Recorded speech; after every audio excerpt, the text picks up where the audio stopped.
Welcome back to the January edition of the Storey Report. I'm Tom Storey. And I'm Cam Wolfrey. And if you're a buyer in this market, by now, you must be going a little bit bananas. So without any further ado, let's jump into it.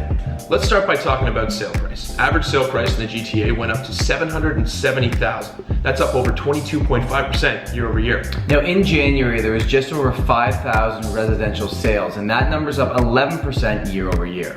Now each listing that goes onto the board lasts about 19 days. So 19 days on market, which is down 34.5% year over year.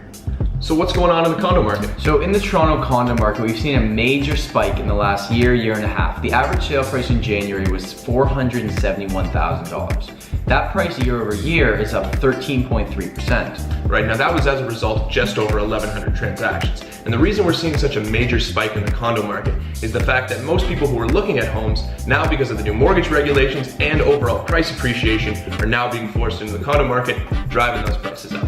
And we think what we're gonna see in the next 5-10 years is condo living, especially with families, is going to become the norm in Toronto. Now at the top of this segment, we mentioned if you're a buyer, you're probably going a little bit crazy right now. That's because there's still just over 1 month of inventory left in the Toronto real estate market. Now it's worth mentioning that December and January historically are the slowest months in terms of inventory in Toronto.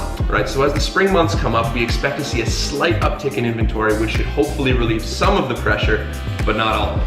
It is February now, and we live in the greatest city in the world, in Toronto, so what is there to do this week? So tomorrow is the last day of Winterlicious. Now there are over 220 participating restaurants across the city, so get out there and go enjoy some great food. Now this weekend on Saturday the 11th, the Craft Beer Festival is happening in Toronto. There's great craft beer, lots of delicious food. You should check it out this weekend. Now if you forgot, Valentine's Day is coming up on the 14th, and if you don't have plans yet, don't fret. Ripley's Aquarium is hosting a Valentine's Day dinner on the 14th. Thank you so much for watching this edition of the Storey Report, and we will see you next month.